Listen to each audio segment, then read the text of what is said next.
Welcome back, everyone, to another episode of Big Red's Isopods. This week, we're just going to be taking a look at some isopods, and I'm going to be talking about why I love isopods. So, before further ado, let's get into it.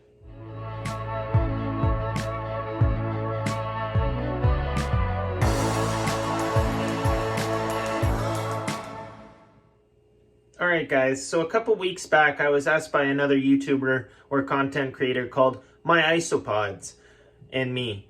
So, I just wanted to first say thank you to My Isopods and me for reaching out and kind of putting this interaction out here for us to talk about what we do and what we enjoy doing with the isopods. I know personally myself, I've been doing this for almost 2 years now. I kind of ran into the hobby during lockdown when COVID happened, and I've just expanded since then. I do keep isopods for selling reasons, but I also mainly do it for myself. I sell a little bit on the side just because I have so many, but for the most part, I do it for me because I enjoy it. I enjoy keeping the isopods, I enjoy looking at the isopods, and I enjoy feeding the isopods. So when you guys are there with me and you're enjoying feeding the me feeding the isopods, just know that I'm enjoying it just as much as you guys, if not more. So let's take a look at some isopods, and I'll talk a little bit more about why I really love isopods. Now, why I got into isopods is a great question, or why I keep isopods is an even better question. So, let's go back to when I was younger. I wasn't a very sportsmanlike person or really into sports. I was really into insects and different types of invertebrates. And that's when I ran into isopods. Now, I never really kept them as a child or anything. I was always intrigued by them. But fast forward to COVID, I actually think I've already told you guys this story. I brought some onions inside from outside, and I wanted to kind of keep them indoors throughout the winter, and I ended up bringing some isopods, some Armadillidium vulgare inside with me. So that's kind of how I kind of got into the hobby, just by bringing them accidentally inside and then looking up how to take care of them. I ran into the hobby, and that's really where I started keeping isopods. Now, the reason why I continue to enjoy to keep isopods is just because I really love the aspect of the fact that they are a detrivore. First of all, they take care of everything in nature about cleaning up all the stuff that you don't think about, all the rotten leaves and everything. You always wonder where they go, but you never really look into it much unless you're into stuff like this. I also really enjoy taking care of isopods, just in general. I really like feeding them, watching them run around through the leaves, run around, eat the food. They're very cute in my eyes due to the fact that they just have these almost trilobite-like bodies, which are really cool. They have these beautiful eyes on each side of their heads, which look almost robot-like, that I've been told. And I just love watching them scurry around as they eat all sorts of food in their enclosure. It's just awesome to be able to look at all the different species that are throughout the world and in this hobby, and just be able to, take care of them, watch them breed, watch them multiply, have them thrive. It's just wonderful to see all the different varieties that we have in the world and all their different attributes and what they're adapted to and whatnot. It's just an awesome thing to have isopods, keep them, and see them thrive. Another reason why I really enjoy keeping isopods is because I enjoy just life in general, whether it's wildlife, whether it's kept indoors as a pet or whatnot. And I find it very interesting to find the different ways that you can house the isopods in their different localities and whatnot.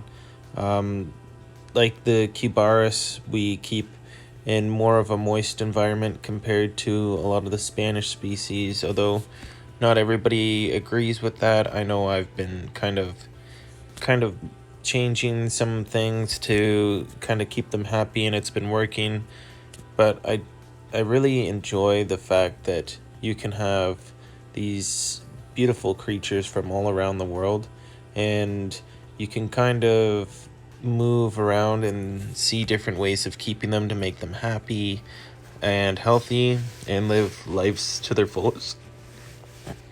Another thing that I really enjoy doing is just kind of taking care of different animals and learning their way of living and how to keep them in proper ways. And that's one reason why I enjoy isopods, because they're so unique. There's so many vast different types. Each one needs a little bit different care than the other ones. They're all generally the same, but I feel like there's a lot that are kind of, they need more of one thing than other species do, and some of them need less of a different thing. And it's just very interesting to kind of tamper with that. And it just gives me joy to know that every week I get to sit down with my isopods and kind of see how they're going, how they're doing, what they need more of, what they need less of. It's a really nice thing for me to be able to take care of something like the isopods and show them show them the love that I have for them, and kind of show them, you know, how they can be kept, and show you guys how they can be kept properly. And some things bad do tend to happen, but not always. A lot of the time it's just a great experience for me, and to share that with you guys is just a bonus. Another thing I really like about isopods is the community that comes along with it. There's a lot of people in the isopod community, and even the reptile, amphibian, fish community. There's a lot of people that I've met that are really nice people, and it's nice to talk to other people that enjoy these type of things that come along with this hobby. There's almost a peacefulness about it, and you meet a lot of other people that enjoy the peacefulness. It's just really nice to meet a lot of the wholesome people that come along with this community and all the other communities involving this bioactive kind of setup. You know that these people aren't just into keeping animals for breeding, for sales purposes. You know that they really care about their animals. You know they want to give their animals the best environment possible. And it's really nice to get to meet those people through bioactive animals like isopods. I know springtails are also something that's bioactive that you'll see a lot of people that keep isopods will also keep, and all sorts of things like worms and whatnot, sometimes millipedes or snails or slugs, and just anybody that they're putting these types of things into their setups.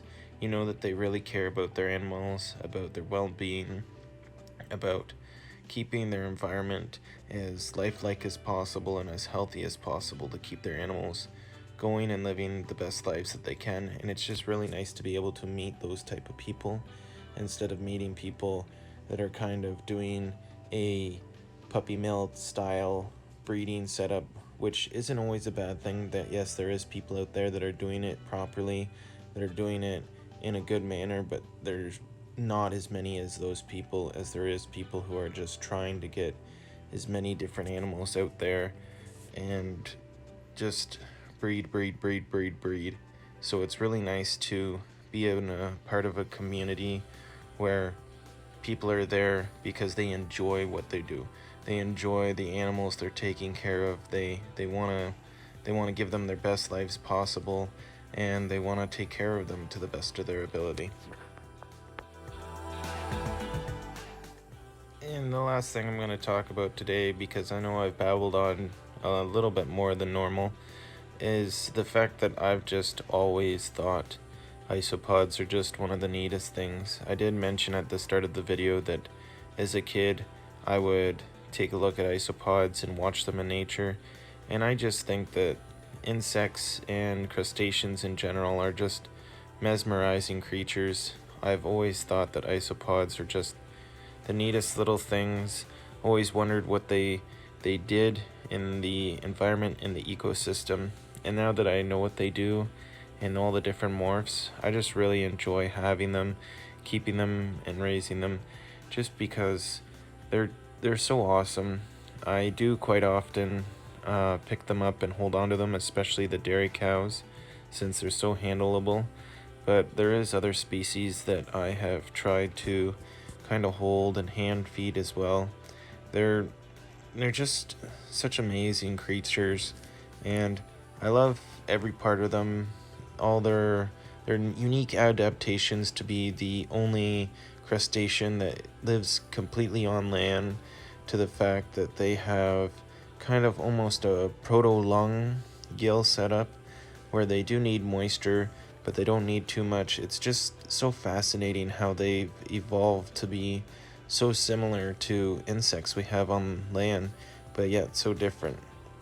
It's amazing, and the more I learn about them, the more I grow to love them, and including everything that you hear about how they can eat metal out of the ground and whatnot. I know there's all sorts of different scientific discoveries that they keep on learning about isopods, and I just get more excited and more in love with them every time I hear something about it.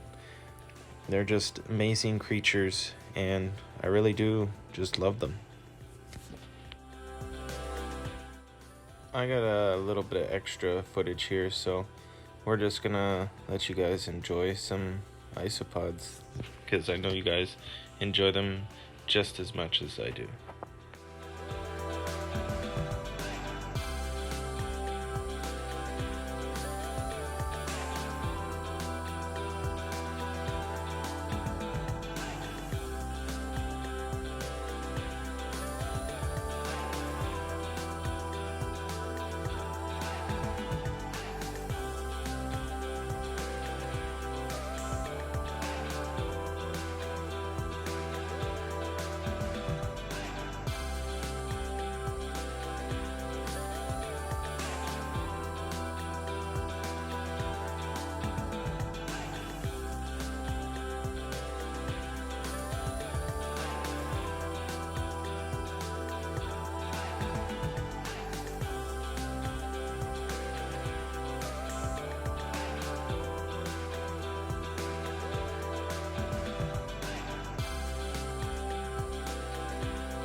Alright guys, that's it for this week. Thanks again for tuning in, and thank you to My Isopods and me for asking me to reach out and kind of put my input into what my favorite things about isopods are. So if you guys haven't taken a look at his channel, go ahead and take a look.